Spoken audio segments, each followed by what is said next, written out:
Hi everyone, welcome to our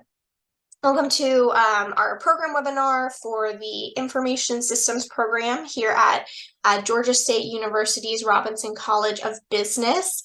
My name is Rachel Nicholas, and I'm the Graduate Recruitment Manager for the program, and I am joined today by Dr. Simha Malgal, who is a wonderful faculty member in the program, as well as our program director.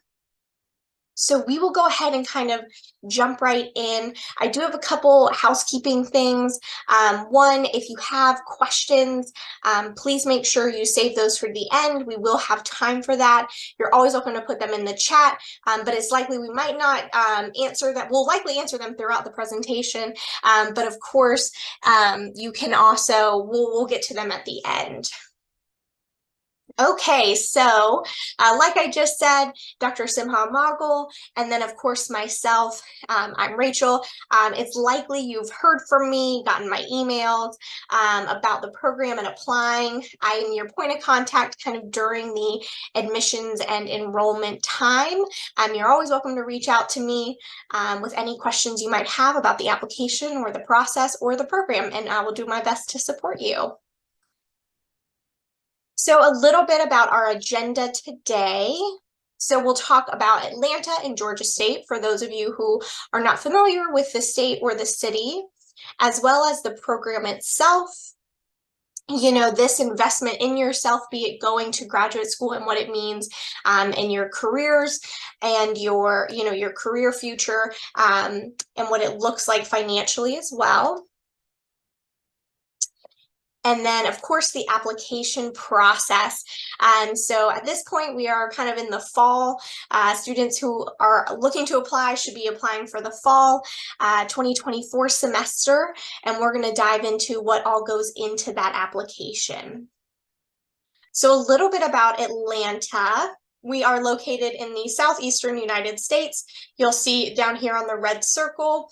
And then Atlanta is where that star is on your right-hand side.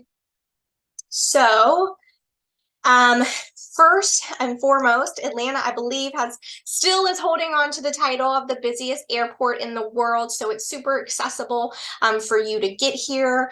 And of course, many times offering direct flights. We have 40 corporate innovation centers. 1.9 million jobs expected to be created by 2040. So lots of opportunity here. If you're not from the area, there is certainly a future here for you if you wanted there to be, and positions available. And then 29 Fortune 500 and 1,000 companies. So a little bit more about Atlanta and some rankings that we have. #1 best state for doing business. #4 for STEM professionals. And this is, of course, across the United States. #4 tech town. 11 market. #11 in the market for tech talent. #17 for best cities for young professionals in America, and then #13 for businesses and careers. So again, really strong. It's a strong place to be if you're starting your career, if you are currently in your career and looking to grow, or if you are looking to pivot in your career, there's certainly a spot for everyone. So a little bit more about Georgia State and Robinson, some kind of independent rankings. So Georgia State is a very large campus with with 53,000 students, a huge economic impact to the Metro Atlanta area, 11 different colleges and schools. So you'll notice that, this is Georgia State University, but it's Robinson College of Business. So we are a part of Georgia State. And then a couple of key rankings: the second most innovative university and #1 best undergraduate teaching. And that's in the United States. And then a couple of things specific to Robinson. We have over 80,000 alum, and that's so significant because you have access to those alums and the resources that they might provide for, not only your learning, but your professional experience as well. We're the largest business school in the South. So of the states in America, down in the South, we are the largest, and we have the biggest portfolio of programs offered of any business school in the United States. nearly 1,700 graduate students across 18 different programs, and you'll see some of our key rankings among public universities. However, I think my favorite ranking is, of course, that the information systems is number 7 in the US. And that is really exciting for us and something we strive and work very hard for. So a little bit more about Robinson by the numbers. So you'll see kind of our student population, how our demographic is split up, how many different countries and states our students are coming from, as well as the average age that most of our students are. That age really does range. I would say, though, in terms of generations, millennials and Gen Zs are our top 2 generations that we see in our programs. And then, of course, the 18 different graduate programs that we offer. So now I'm going to hand it over to Dr. Simha Magal, Mogul, and I'm going to give him slide control so that he can share more with you. All right, thank you. Thank you, Rachel, and hello, everyone. Welcome to this webinar. I'm going to spend a little bit of time talking to you about the program itself. Yeah, there we go. I can control it. So there are several things that we are very proud of about our program. Number one is it's a top-ranked program. Rachel already mentioned to you that we're ranked number 7 by the U.S. News and World Report among public schools. We have world-class faculty in teaching, in research, and in service. In terms of research, we are consistently ranked 1, 2, or 3 in the world. Currently, we are ranked number 1.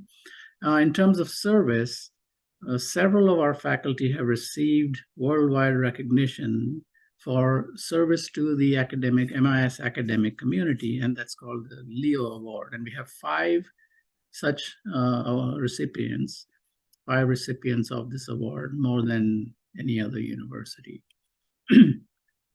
Our curriculum is very up to date, and I'll talk a little bit more about that in a few minutes. The one thing we'd like to point out is many of the courses that are in the program today didn't exist 5 years ago. So it's constantly evolving to keep up with technology and what organizations need from our graduates. In addition to the formal coursework, we have many opportunities, extracurricular opportunities to gain emerging skills and certifications, and these are through boot camps. So we'll talk about that. Rachel mentioned the Greater Atlanta community is a vibrant community for business and technology, and so we'll talk a little bit about how you can engage with that community. The STEM designated program that is significant especially for our international students. And just a point that our department, the Computer Information Systems Department, is one of the oldest in the world. So I mentioned world-class faculty, teaching, research, service.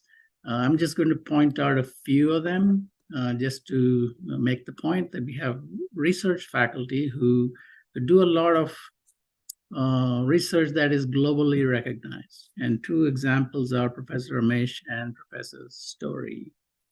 We have another group of faculty who primarily focus on teaching. These are very qualified either through PhDs or through significant work experience, but their primary focus is teaching. And 2 examples here, Dr. Long and Gimpel. And a third category of faculty, which I think we're one of the few universities that does this.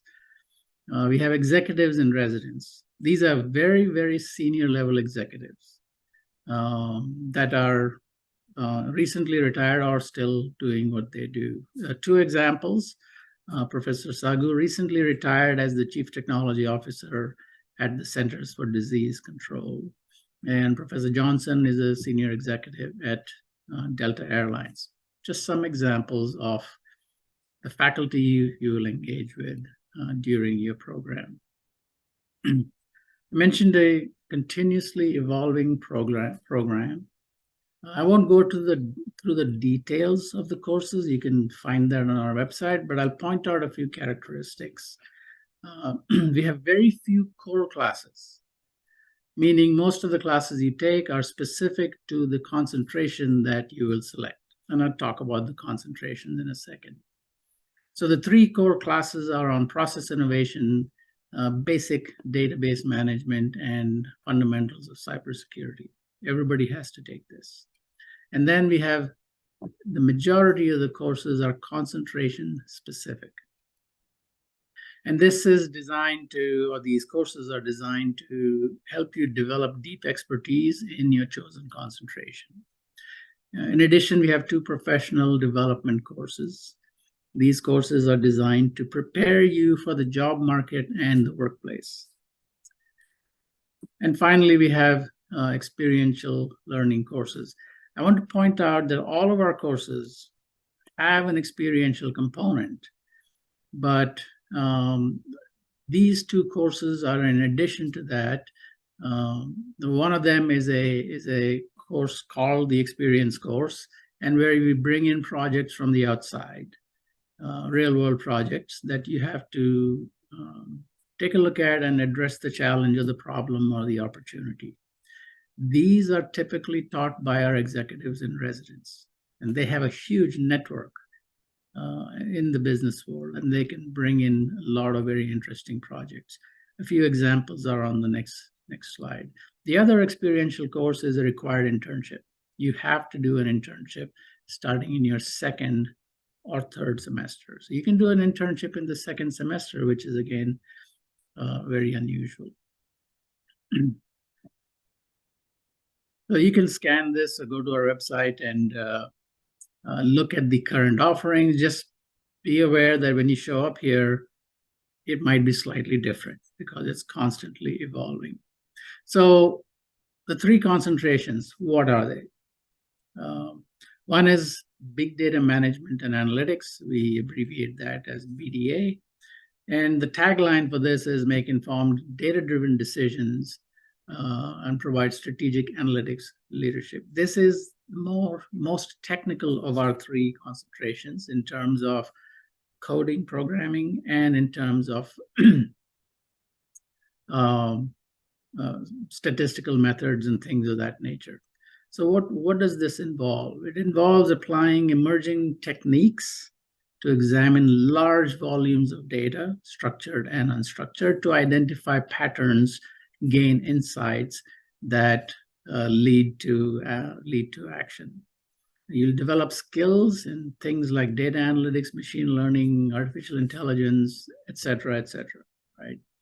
And you're prepared for a variety of roles in the analytics space, and some examples are listed here. The cybersecurity concentration is designed to help you prevent, detect, and respond to malicious attacks on an organization's information infrastructure. So you're going to learn how to protect an organization's digital assets, to identify what assets are going to be popular with the hackers and how you can recognize those, understand methods that these hackers will use to compromise the organization's systems, develop strategies to, again, prevent, detect, and then respond to these attacks. One thing I want to point out for the cybersecurity concentration is that we recently were designated as a national center of academic excellence in cyber defense research and education. Dual designations. It's very uncommon to have both designations, but we have that. And so that brings with it a lot of funding, some very powerful, very lucrative scholarships, but those are intended for our US citizens or permanent residents only. The third one, digital innovation, is less clear. And I always get a question, what exactly does that involve? How is it different? So this is intended to help you understand the technology landscape, and then see how you can change the organization's landscape. And there are three components to it, broadly speaking. One is about organizational processes. So the first two courses help you understand organizational processes and enterprise systems that support them, and then how to configure or set up these organizational processes. And we use SAP technology in these two courses. So you end up learning a lot about SAP as well. A second component, broadly speaking, is analytics. There is some analytics in this concentration as well, not as much as in the big data analytics concentration. But you will learn how to manage and analyze structured and unstructured data. You'll learn a variety of techniques such as machine learning and artificial intelligence. And then the third broad component of this concentration is a focus on emerging and advanced technologies and how they can help organizations. So you'll run into a variety of technologies, sensors, devices, smart factories, etc. Whatever the faculty that is teaching is going to focus on that semester, but you're learning how to make sense of these technologies and figure out how an organization can benefit from them. I mentioned experiential learning projects. I won't get into all of these individually, but these are projects that our executives and residents bring from the business community, and you have the semester, actually half a semester, to address the problem. In cybersecurity, for example, you might develop a security awareness program or a program to deal with the consequence of a cyber attack. In digital innovation, you might look at a specific technology and how it can help a particular organization improve their supply chain, right? And in big data analytics, you might get some data that you have to analyze, real data from a real company, analyze and make sense to address a particular problem. So those were the curricular activities, formal coursework. In addition, we have a large number of boot camps that offer you opportunities to learn skills and gain certifications. These are things that we don't cover in our classes. Remember, our program is only 3 semesters. So there's a limited number of things that we can cover in those classes. Also, sometimes you have emerging technologies that haven't made it into the classroom. So that's what the boot camps are for. Many of the boot camps are taught by our instructors. We bring the instructors into the classroom, and they are synchronous online.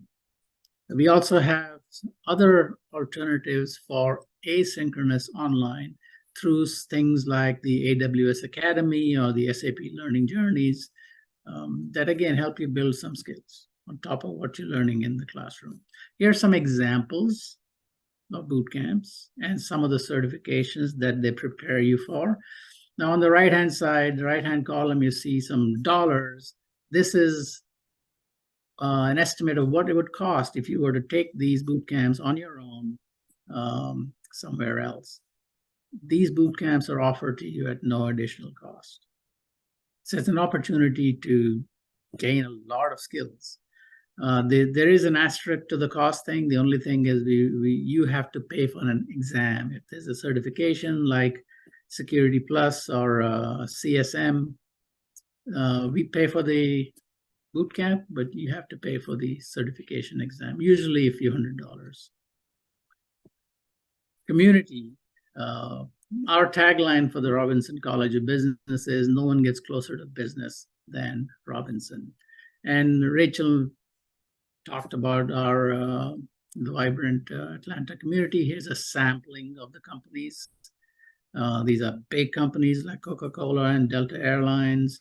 These are consulting companies like PwC, Deloitte, etc. These are all kinds of industries, manufacturing, service, healthcare.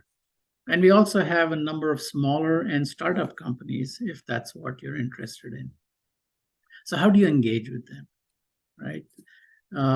Typically through various associations and organizations. So for example, within the SAP world, there is this organization called America's SAP Users Group, or ASUG, and the Georgia chapter, which is based in Atlanta, is one of the largest in the country.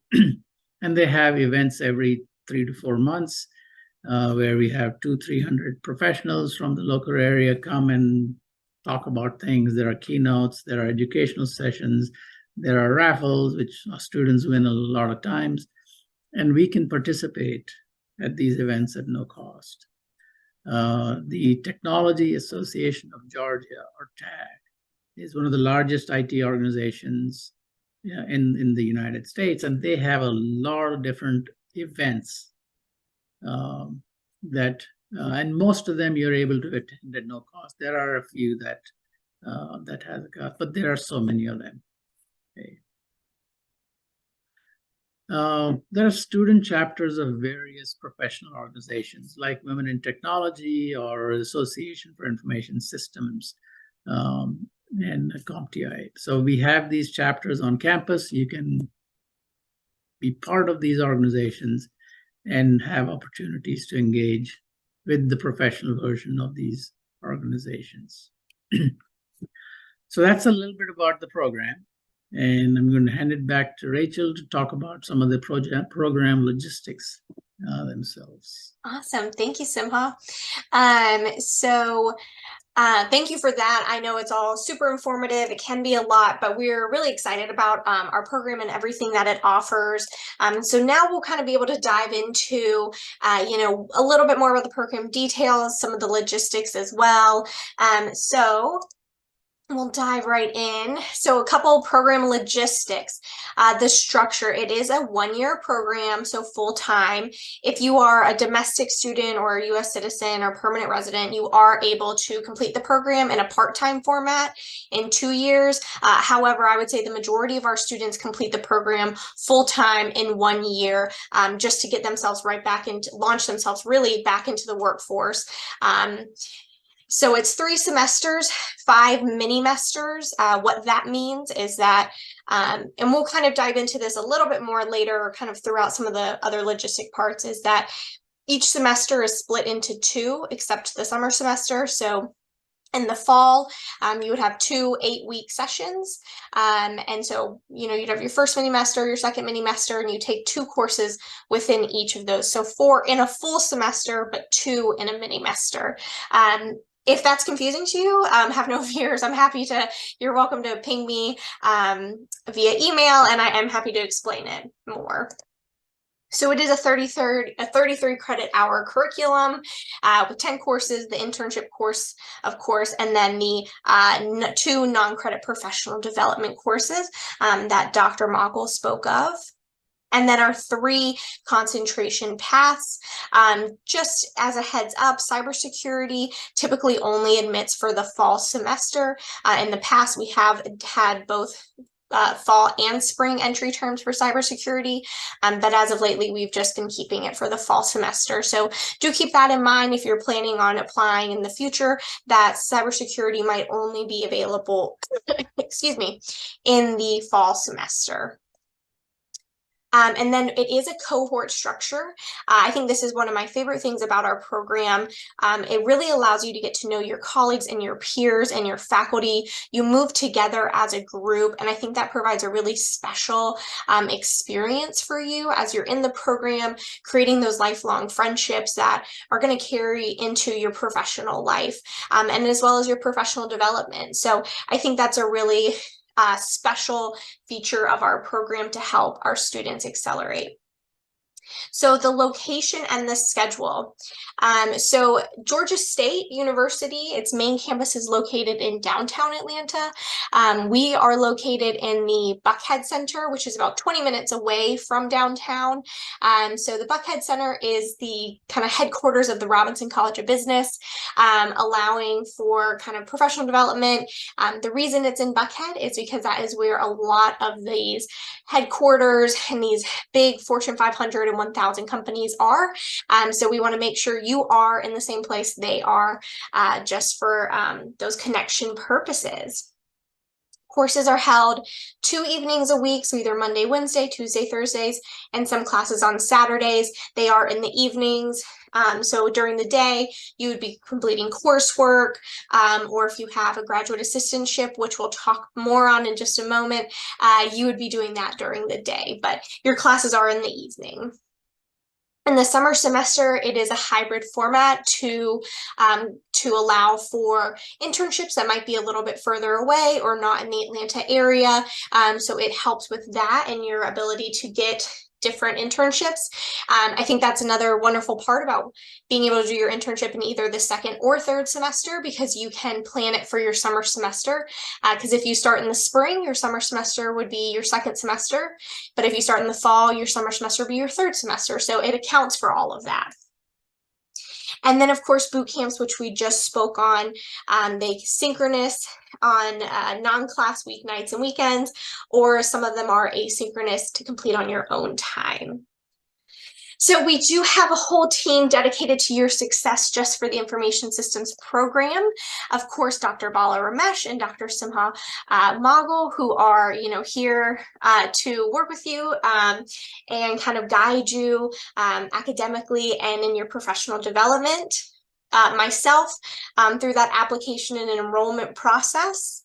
And then we have kind of a handful of other people. So Kumar Swaminathan is our Assistant Director of Student Experience. So working with you once you're here to really make the most out of your experience. Lauren McDowell, who's our Director of Career Advancement Center, working with you to make sure you're workplace ready. And then Corey Barham, who is our Academic Advisor for the Information Systems Program and really can work with you with any of the course scheduling or questions you might have. Okay, so some additional support services you might be interested in. So of course, the financial aid services help you understand the cost of the program, payment schedule and financing and loan opportunities. I would highly recommend writing down their email, rcbfinancialaid@gsu.edu. They are an indispensable resource to you and any questions you might have about program cost. And then, of course, for my international students who are on the call, the ISS or the ISSS, the International Student and Scholar Services Office, another great email to write down. They are going to help you with your I-20 visa-related questions, providing estimates for living expenses as well. So that estimated cost of attendance you would need to show for your I-20. And then for any of my domestic students on the call or permanent residents, our veteran resources at Georgia State, kind of navigating your VA benefits, GI bills, military scholarships, and things of that nature. And of course, you can contact this email you see below. I just wanted once again to highlight the International Student Scholar Services. If you're an international student, they are going to be probably like your top person, your top office you're emailing alongside myself, but they are indispensable. So definitely make sure you get down that email. So let's talk about this investment in yourself, in the program, and what it looks like. So financing your education, you'll see here in the top section, the program tuition and costs for in-state versus out-of-state students. And then below, you'll see international students, the estimated cost of attendance. This is coming right off of the financial aid and the International Student and Scholar Services website. So you'll see the required funding that you'll need to show for your I-20. Of course, that includes personal expenses, health insurance, the tuition and cost of the program.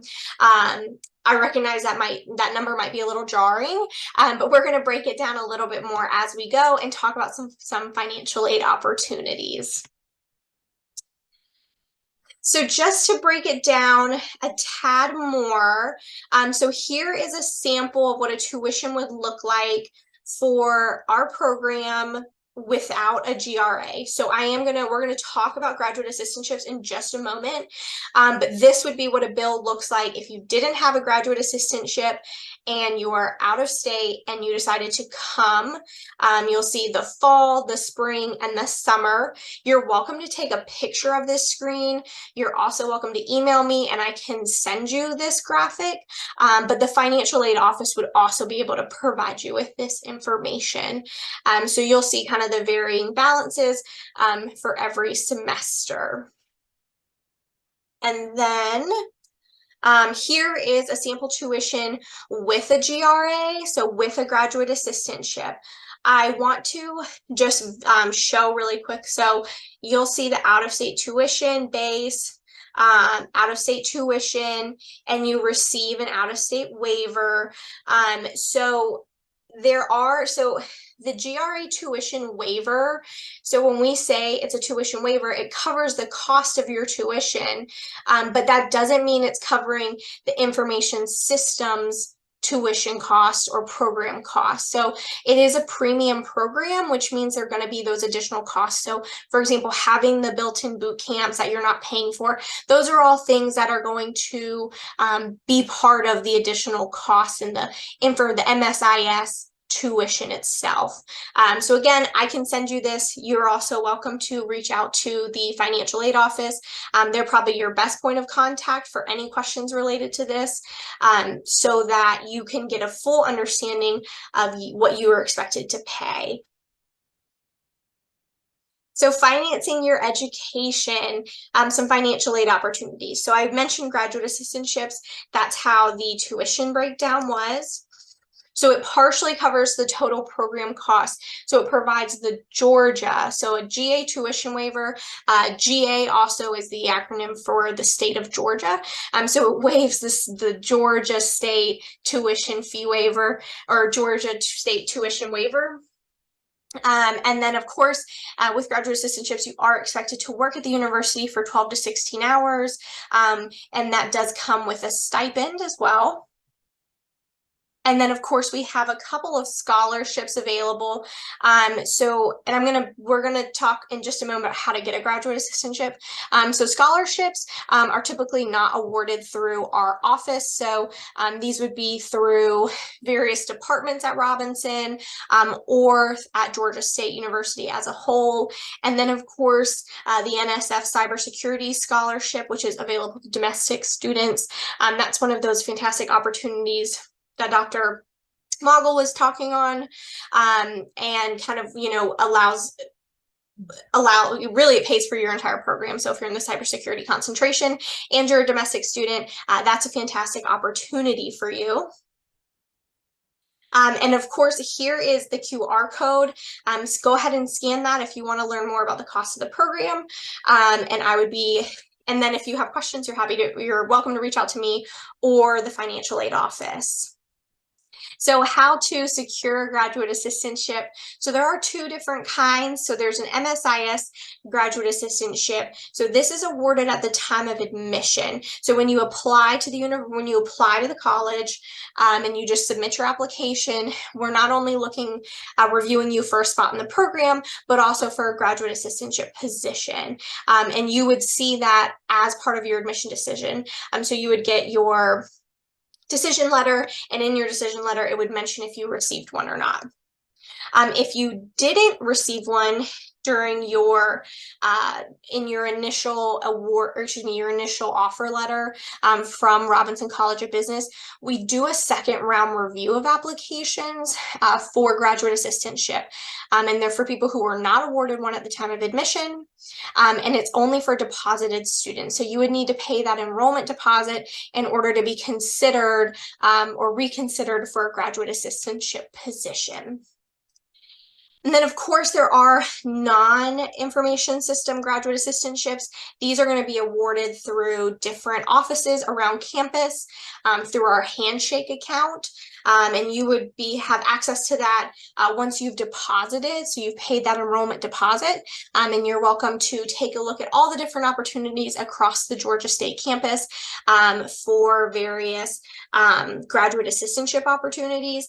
And those if it's not, so the cost breakdown that I showed you was for an MSIS graduate assistantship. If it's a non-MSIS graduate assistantship, the cost breakdown might look different. So do keep that in mind when you're looking. So some graduate outcomes, probably one of the most important things. And we're really excited because we just got new numbers in, and I'm going to show you those in a minute, but I'm going to show you how we got those numbers first. So we work very closely with our Career Advancement Center, and we have our Market Ready to-do list that is built into a lot of the curriculum in the information systems program. So that pre-work, right? You know, creating different accounts, working on an elevator pitch, all of that is available digitally to you at any time. And then you're going to do some job search workshops and preparation, building your social capital, you know, practicing and preparing for interviews. We have different sessions. And then, of course, you're always welcome to reach out to our Career Advancement Center and Lauren, especially, for how to specifically prepare yourself for the jobs you're looking for. And then go to market, right? So we have at least 12 events a semester that are bring employers to campus for you to interact with and connect with for those opportunities at their corporations, be it a coffee chat, one-on-one informational sessions, or just the larger employer engagement events.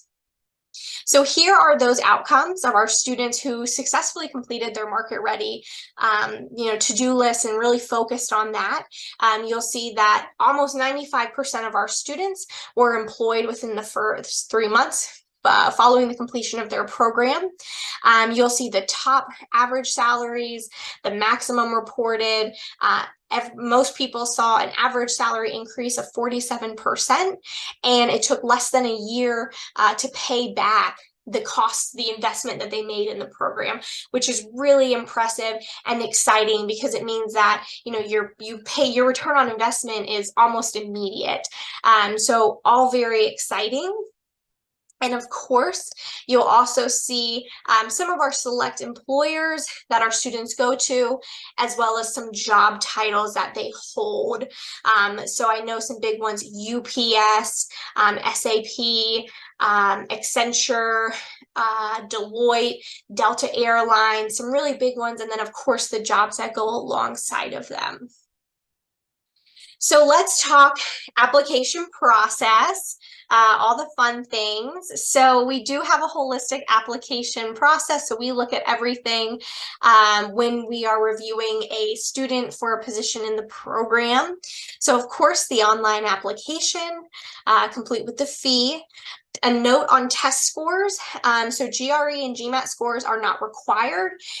If you have really strong scores, you're welcome to submit them to support your application. But if you don't submit them, that's okay too. It won't hurt you not to submit test scores. I think an important note on that is that if your test scores are on the weaker side, so for example, in the quantitative section, your test score is really less than a 50, you're less than the 50th percentile, you might not want to include those. So really the best thing to do is to include test scores if you are sure that they're going to help strengthen your scores, or excuse me, your candidacy for a spot in the program. And then, of course, the IELTS and the TOEFL is required for international students. If you go to the ISS's website, there are a list of countries that we don't require to submit scores. Off the top of my head, India, you are required to submit English language proficiency test scores, but Nigeria and Ghana, you are not required to submit those test scores. So your transcript and your degree certificate, you can upload unofficial copies of these for the application process.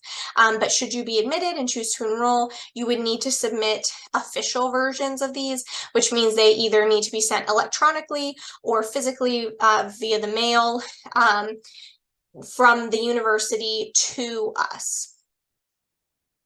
A personal statement, you'll have a prompt within there. It's around 750 words. We ask you to stay as close to that 750 word limit as possible.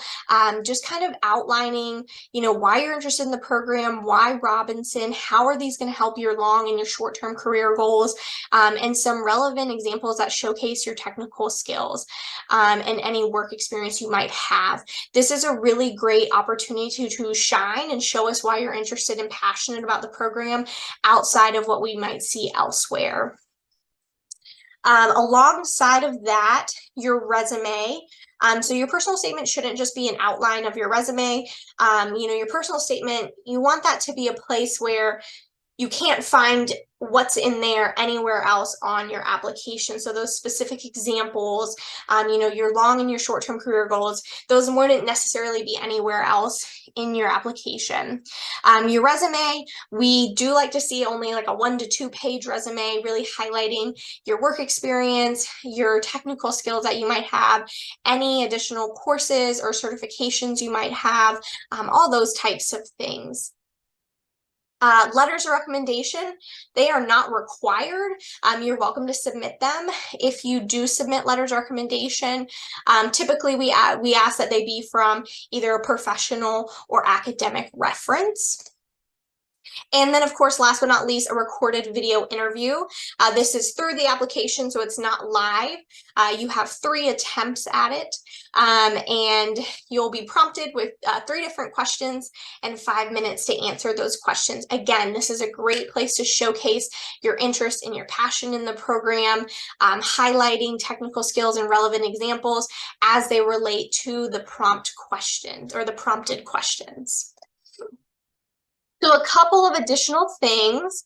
In the application, you are going to pick which concentration you're interested in. So you apply directly into a concentration. And so you're being evaluated for that concentration.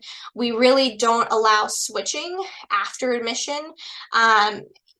You would have to be re-reviewed if you wanted to switch. So we want to be really sure what you're applying for and which one is going to best suit you, what, the background you're coming from, and then also your career goals going forward. So all concentrations do have a seat capacity and it is limited, so you'll want to apply early. Admission decisions, there are 4 different decisions you could receive: admit with scholarship, just admit, waitlist, and decline. So just so you know, a couple additional admission requirements: a 4-year undergraduate degree from a college or university or equivalent to a U.S. Bachelor's degree. TOEFL scores need to be 90 or above. IELTS need to be 6.5 or above. Like I said, GRE and GMAT are not required. Average score for GRE when submitted is 310 or higher. Really strong communication skills as seen in the personal statement and video interview. So there is a Python programming prerequisite. Most of our students come in with pretty strong or some familiarity with various coding and programming skills. We do offer a free course through Udemy if you don't have Python programming, but of course it's always nice to see that on the resume, or excuse me, on the application. And then R programming is really helpful for the big data and the digital innovation concentrations. Work experience is preferred. It's not required. Most of our students coming in have an average of 5 years. However, we'll see people with 2 years, we'll see people with 10 years, but having work experience really creates we really like to see that, because it creates you become so much more of a stronger candidate once you're in the program and following the completion of the program, because you'd be applying to new jobs, with work experience and a master's under your belt. And of course, that's going to launch you further. So we like to see work experience. Typically, it also adds a lot of value in the classroom to be able to provide additional insights. Okay, so I'm going to kind of skip through the 2024 for spring, the rounds and the deadline since it's passed. However, if you did apply, here is kind of the breakdown. So if you applied round one, you should already have an admission decision, but your deposit deadline is November 30th. However, you'll get notifications that it might be earlier, and that's just encouraging you to apply early and to reserve your seat. If you applied round two, the latest you would hear back is December 1st. And then, of course, your deposit deadline is December 7th because it's a very quick turnaround to the first day of classes, which is January 2nd. So like I mentioned, we have mini-mesters. So we have to start a week earlier than the rest of the Georgia State campus to be able to split the semester evenly. So January 2nd is the first day of classes for information systems. Students are not allowed to start after the first week. If you can't be here by the January 5th, we ask that you defer your admission. Okay, so the fall round. So round one just passed on October 16th.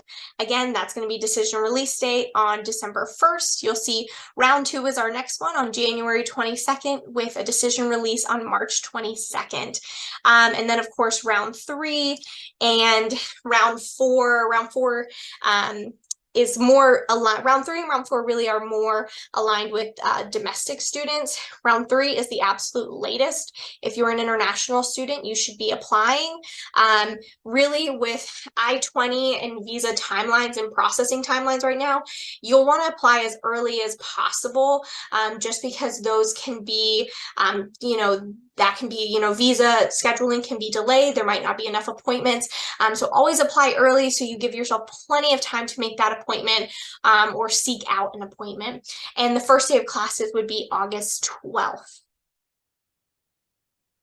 So here we are kind of at the end, a couple of key takeaways. Complete your application early and have all the supplemental materials prepared for submission.